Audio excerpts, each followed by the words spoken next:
네, 안녕하십니까. 저는 이번에 한국 종교 청년 사회의 역할을 맡은 사회를 맡은 전 대한민국 청년회 사무총장 김두한입니다. 오늘 발제를 맡아주신 그 두 분 일단 소개를 드릴게요. 첫 번째 발제를 맡아주신 전 원불교 청년회 회장 최일현 선생님. 다음 두 번째는 반갑습니다. 예, 얼굴 보이네요. 네, 반갑습니다. 그다음에 두 번째 발제를 맡아주신 전 대한불교 청년회 이정훈 선생님. 안녕하세요. 반갑습니다. 예, 반갑습니다. 네, 그리고 이제 진행을 한번 해볼게요. 먼저 이제 첫 번째 발제를 맡아주신 우리 전 원불교 청년회 회장 최일현 선생님 발제부터 들어보도록 하겠습니다. 아, 네. 어, 바쁘신 가운데 이렇게 시간 내주셔서, 전, 조계종 청년회 회장님, 이정훈 회장님과 또, 천도교 이재선 회장님 모시고 이렇게 토론회를 진행하게 돼서 예, 영광으로 생각합니다. 저는 그 위기 사회 속 종교 청년의 삶에 대해서 좀 이야기를 해보고자 합니다. 보게 되면 이제 누구나 이제 인생을 살다 보면 적어도 이제 몇 번의 위기의 순간들을 맞이하게 되는데요. 뭐 사고라든지 상해, 질병, 그리고 이제 뭐 신체적 고통이나 뭐 장애, 그리고 심지어는 이제 죽음을 초래하는 위기도 있겠고요. 그다음에 이제 정신적으로 발생하는 위기 등 다양한 형태의 위기들을 겪곤 합니다. 그런데 이러한 위기들이 과연 이제 개인들에게만 닥치는 건가 봤을 때, 뭐 개인들에게 찾아오는 위기도 있지만 사회라든지 국가, 더 넓게는 이제 지구적 위기도 존재를 하는 것 같습니다. 어, 예를 들어서 부쩍 잦아진 뭐 풍수 피해라든지 최근 저희가 겪고 있는 극한의 한파, 또 혹서와 같은 이런 기후 위기 같은 경우에는 이제 전 지구적 위기가 될 수 있고, 발전과 이제 우리나라를 포함해서 많은 국가들에서 이제 발전과 성장의 과실이 소수에게만 집중됨으로써 경제적 양극화라든지 아니면 이로 인해서 이제 발생하는 절대 빈곤, 그리고 상대적 빈곤의 문제 역시 심화되고 있습니다. 국내에서는 이제 또 사회적 신뢰도 바닥을 드러내고 있는데, 아마 익숙한 지표들이긴 할 텐데, 우리나라의 신뢰 수준은 OECD 국가에서 최하위를 기록하고 있습니다.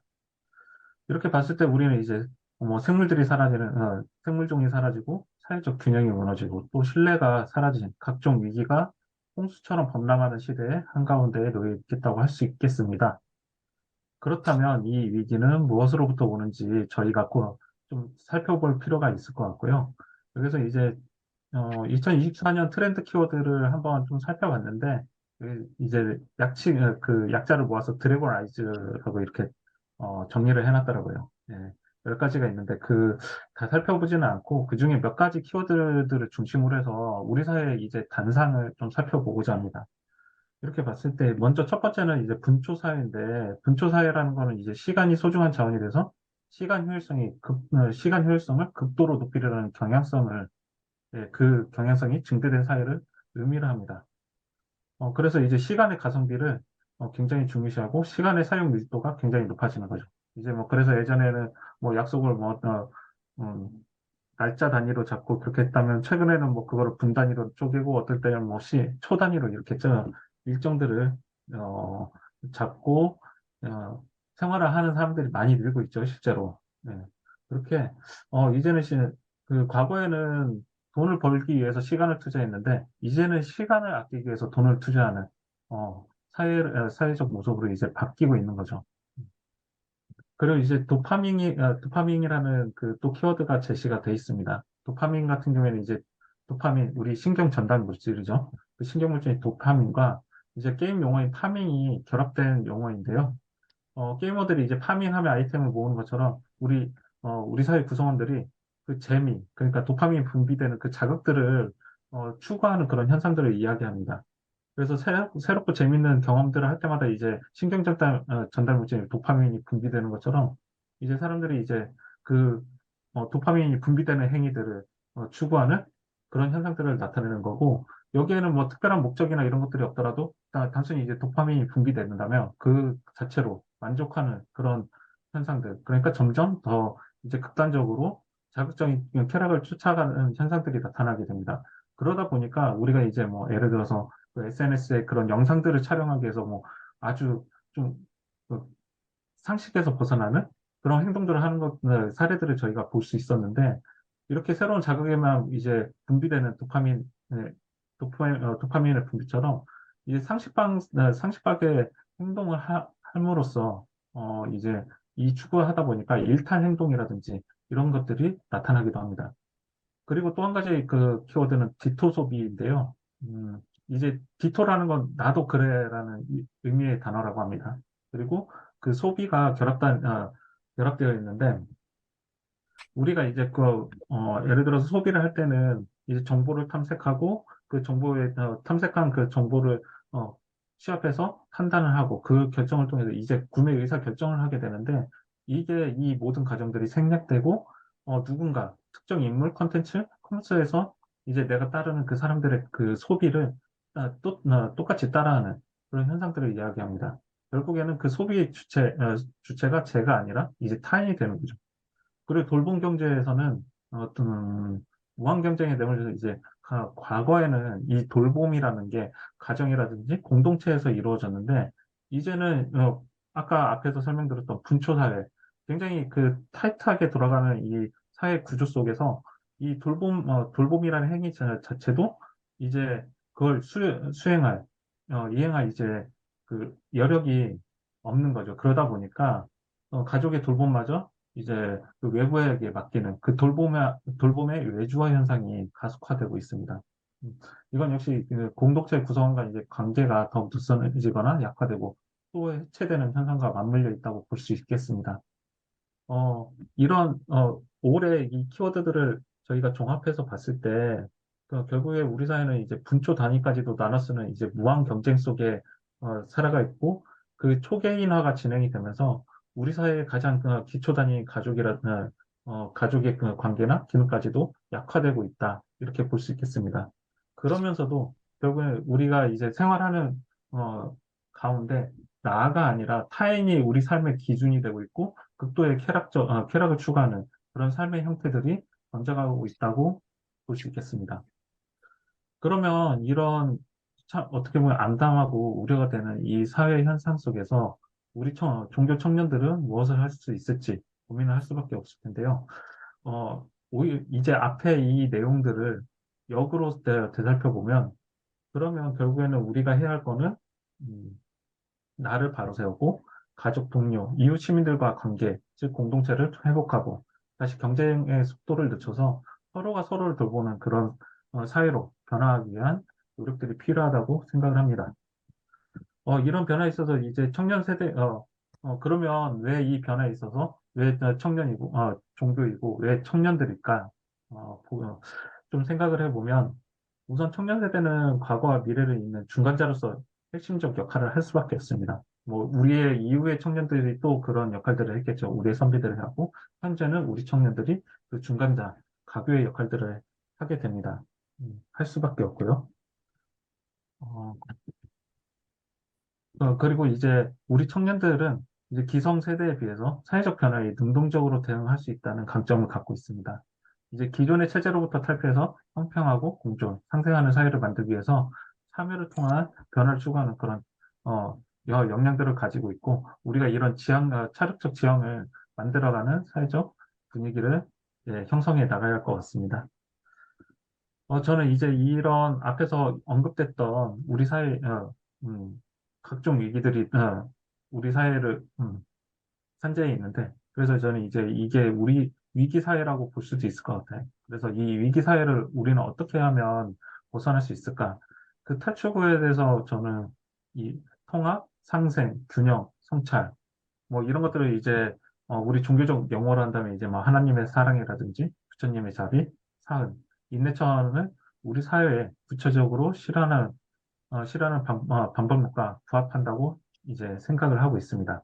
음, 그리고 이런 것들은 결국에는 이제 뭐 사실 우리 종교에서 별도로 이걸 해야 하는 게 아니라 우리 종교인들이 본래 추구해야 하는 가치들인 거죠. 그리고 우리 종교인들이 우리 사회 구성원으로서 당연히 수행해야 하는 그런 책무들과 맞닿아 있다고 할 수 있겠습니다.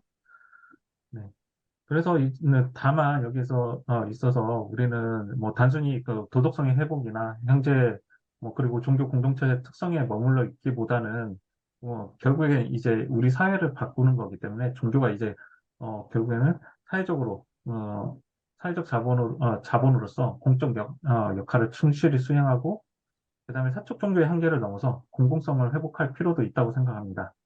그리고 종교가 이제 자기 자신을 바로 세우는 것부터 당연히 시작을 하겠지만 피안을 세계로만 추구하는 것이 아니라 사회를 위해서 일하고 사회를 변혁하는 그런 역할들을 감당해야 하지 않나 생각을 하고요. 개인적으로는 우리 종교인들이 이제 사회적 형평성이라든지 생계, 네, 생계유지, 건강평등, 공동체 개발, 사회적 자본, 사회적 지지, 인권, 노동권, 사회적 책임 등등등 이러한 그리고 인간 적응력, 사회적 지속 가능성에 보다 집중할 필요가 있다고 보여집니다. 앞에서도 이제 잠깐 말씀을 드렸는데 그래서 이런 위기를 타파하기 위해서 음, 타파하고 우리가 우리 사회를 지속 가능하도록 하기 위해서는 이제 뭐 통합, 상생, 균형, 성찰의 지표를 우리가 살펴보면 좋을 것 같습니다. 그래서 우리 종교인들은 종교 청년들은 통합의 관점에서 어, 예, 생명의 보편적 가치에 기반해서 우리가 이 활동을 펼쳐 나가야 할 것 같습니다. 가령 예를 들어서 이제 원불교에서는 이제 원불교의 그 그 내용을 설명을 드리자면 원불교에서는 신앙의 대상이 이제 사원중 동포원이 있는데 이 동포는 우리가 동포에게서 입은 은혜를 가장 쉽게 알고자 할 텐데 먼저 마땅히 사람도 없고 금수도 없고 초목도 없는 곳에서 나 혼자라도 살 수 있을 것인가 생각해 볼 것이니 그렇다면 누구도 살지 못할 것은 다 인증할 것이다. 이렇게 설명을 하고 있습니다. 이 이야기는 누구든 이제 존재 자체로서 서로가 서로에게 은혜가 되는 관계이니 누구도 차별하거나 차별해서는 안 되고 다 존중을 해야 한다. 이런 의미라고 설명을 드릴 수 있을 것 같고요. 결국에 이런 사상들을 바탕으로 해서 우리가 사회 불평등과 정치, 경제적 차별로 인해서 발생하는 그 균열들을 근본적으로 치유하고 선진 사회로 진보하기 위해서 노력을 해야 할 것 같습니다. 또 상상의 관점에서 종교는 일부 집단의 특혜와 부정부패에서 벗어나 서로가 같이 살고 같이 나누며 같이 앞으로 나가는 종교 본연의 공존과 상생의 철학을 우리가 널리 알려야 할 것 같습니다. 여기서 뭐 사회 구성원 간의 상생뿐 아니라 저는 이 부분을 뭐 자연 그리고 우리가 같이 살고 있는 이웃 생명체인 동물들에게도 착취 대상으로서가 아니라 목적으로서 존재하는 인류와 자연의 상생도 포함된다고 생각을 합니다. 그리고 균형적 측면에서 보면 농촌과 도시, 여성과 남성, 뭐 장애인과 비장애인, 외국인과 내국인 이렇게 자연과 인간 사이에 불균등한 관계를 이제 청산을 해야겠고요. 이와 관련해서는 이미 여러 중단들에서 그 사회복지 사업이라든지 여러 활동들을 전개를 하고 있습니다. 그래서 사회적 약자에 대한 보호의 역할들을 이미 수행을 하고 있는데 이 부분에 대해서 더 후퇴하지 않도록 우리 종교 청년들이 적극적으로 목소리를 내고 이 기회를 더 확대하는 방향으로 기조를 이어갈 필요가 있다고 생각을 합니다. 그리고 성찰적 측면에서 보게 됐을 때는 일방적 경제 성장주의에 대해서 우리는 반성을 촉구해야 역할들을 해야 합니다. 그래서 대다수 종교에서 기본적으로 성찰과 참여를 중시하고 있고 신앙과 수행의 성장을 위해서 이제 필수 요소를 꼽고 있긴 한데 종교가에서 이야기하는 성찰과 참여를 개인적 참여에서 머무르는 게 아니라 그 종교적인 가르침의 반조를 통해서 우리 사회를 보다 우리 사회의 성찰을 이끌어내고 우리 사회의 시야를 보다 넓힐 필요가 있다고 생각합니다. 예, 이상으로 부족하지만 발제를 마치도록 하겠습니다. 예, 감사합니다. 네, 감사합니다.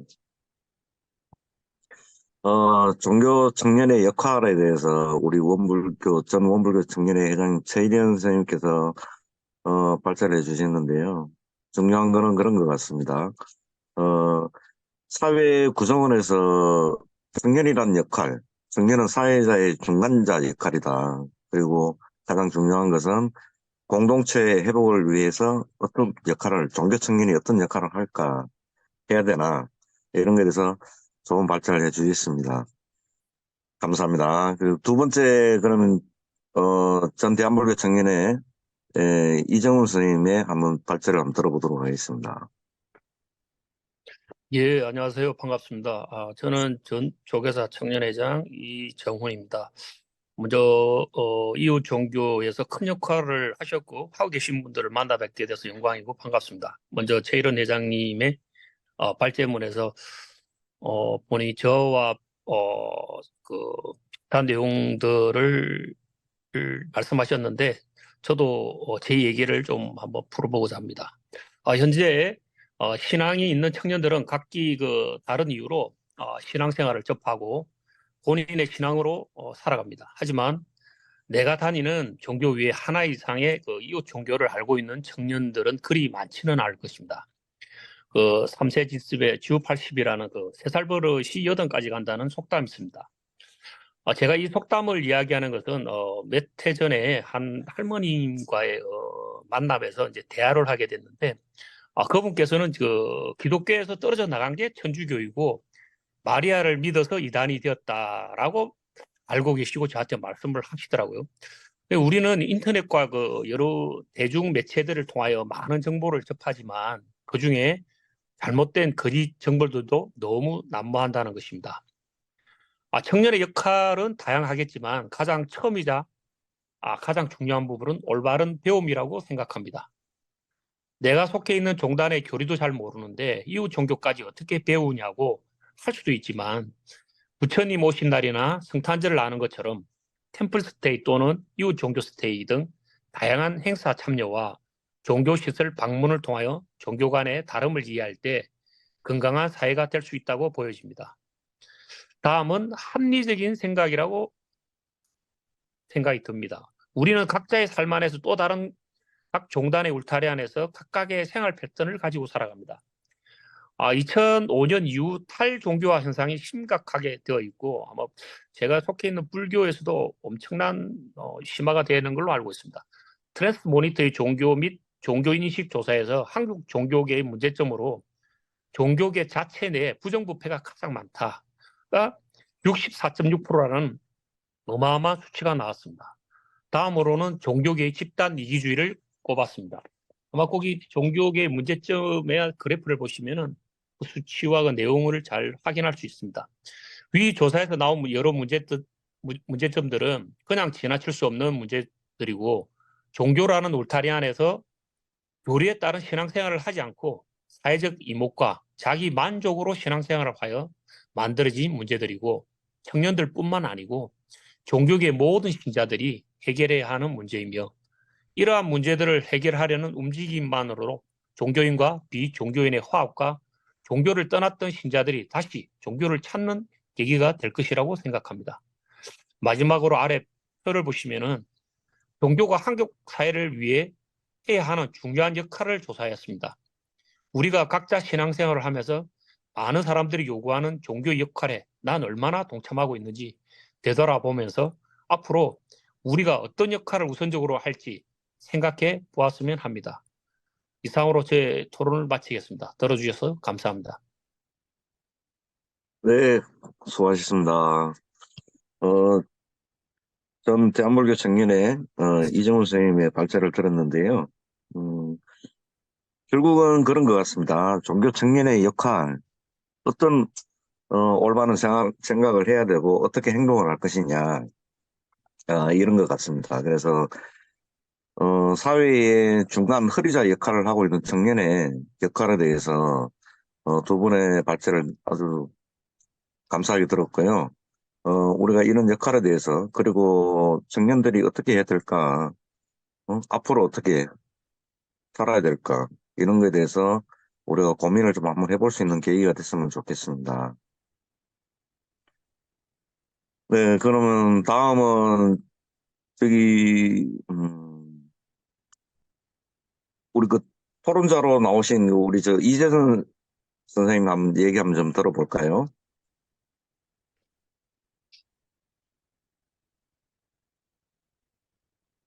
이재선 선생님 계신가요?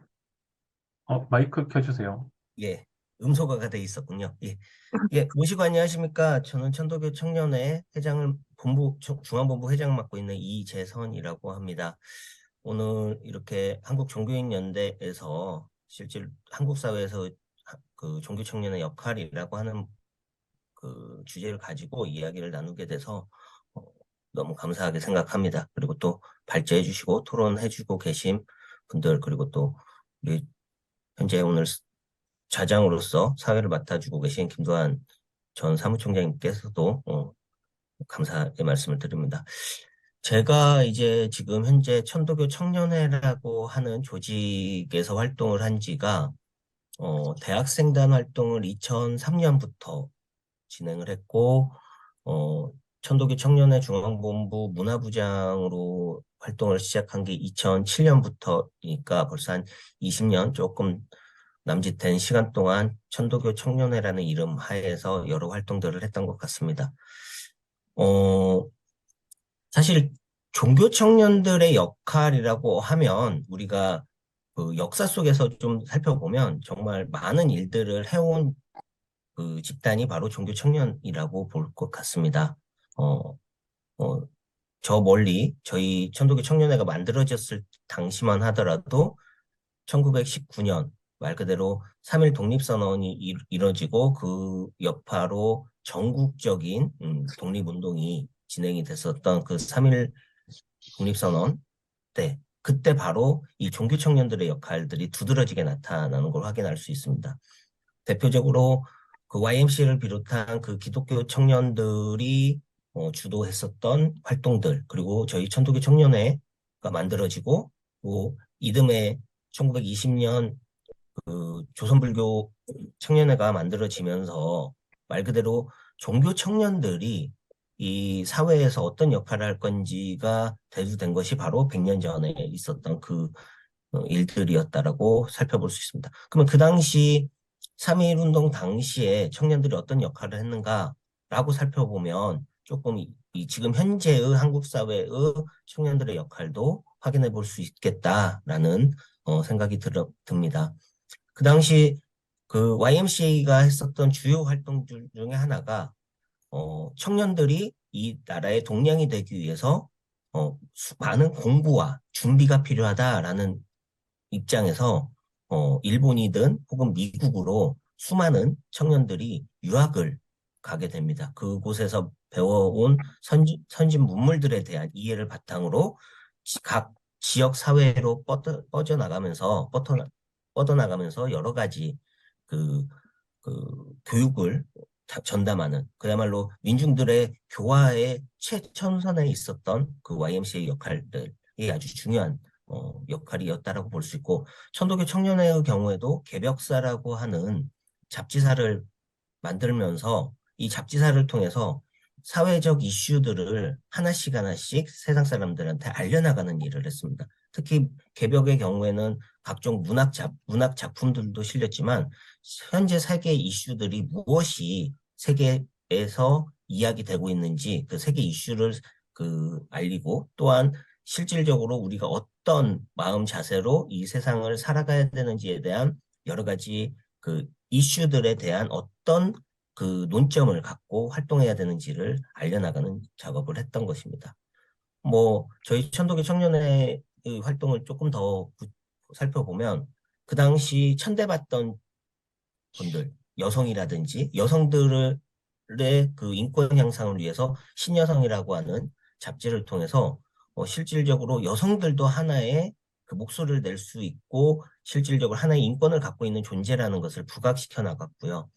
더불어서 어린이라고 하는 단어를 만들었다기보다 어린이라는 단어를 통해서 나이 어린 사람들도 존중받을 권리가 있다라고 하는 어린이 인권 혹은 어린이 해방에 대한 이야기들을 해나감으로써 어린이날을 만들고, 그 어린이날을 통해서 실질적으로 어린이도 존중받아야 되고 함부로 착취당해서는 안 된다라고 하는 내용들을 전파해 나갔던 거죠. 그 역할에는 그 당시 조선불교 청년회, 지금의 대한불교 청년회의 전신이죠. 조선불교 청년회가 설립한 그 조선 불교 소년회라고 하는 조직을 통해서 이런 활동들이 단순히 그 한 그 교단의 종교의 그 목소리 혹은 그 입장을 대변하는 것이 아니라 사회에 어떻게 이것을 뿌리내려갈 것인지를 협업을 했다라는 측면에서 아주 중요한 요소라고 생각을 합니다. 단순히 종교 청년들이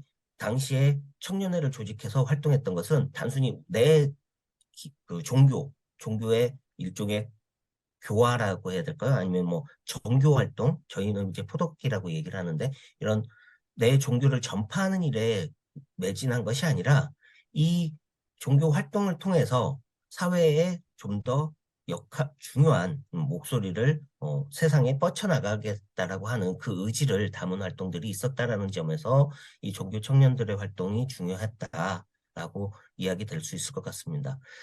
오늘 발제를 해주신 최일현 원불교 청년회 전 부회장님께서 말씀해 주신 대로 지금 사회는 준초사회라고 하는 아까 얘기한 대로 정말로 시간이 아까워서 다른 걸 하지 못하는 사회가 됐고 그리고 또 나 자신을 위한 사회로 전모된 것이 사실입니다.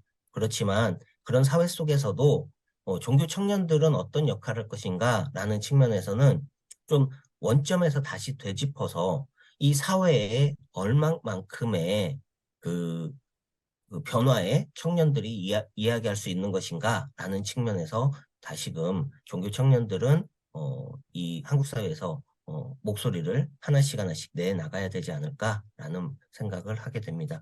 그 많은 시간들을 쓸 수 없어서 이 정도로 제 토론을 마치도록 하겠습니다. 아무튼 오늘 이 시간 함께 해주신 분들께 감사드리고 좀 더 많은 역할들을 찾아가는 그런 종교 청년들이 될 수 있도록 저 역시 노력하겠습니다. 감사합니다. 네, 수고하셨습니다. 어, 결국은 그런 것 같습니다.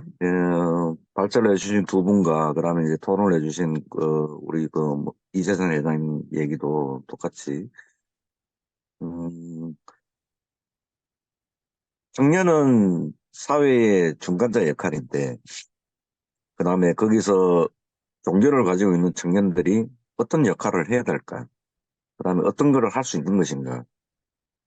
물론 각자가 가지고 있는 종교는 다 다르지만, 그 각자의 가지고 있는 종교를 가지고 거기서 청년의 역할을 어떻게 할 것이냐. 결국에는 따지고 보면 그런 것 같습니다. 공동체 회복인 것 같습니다. 그래서 첫 번째 우리 그 발제를 해주신 최희정 선생님 얘기대로 마지막은 공동체 회복인 것 같고요. 그다음에 두 번째 발제를 해주신 우리 저 이정훈 선생님 얘기도 결국은 같은 얘기라고 저는 이제 생각이 듭니다. 그래서 오늘 발제해 주신 두 분과 그다음에 토론해 주신 우리 그 이재선 회장님 감사드리고요.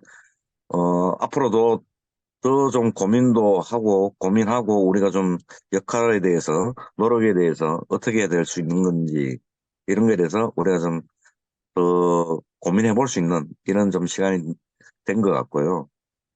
다음에도 또 이런 좀 좋은 기회가 됐으면 좋을 것 같습니다. 그래서 어, 오늘 발제해 주시고 토론해 주신 두 분에 대해서 세 분 감사드리고요. 어, 여기서 오늘은 이 정도로 마치도록 하겠습니다. 감사합니다. 감사합니다. 수고하셨습니다.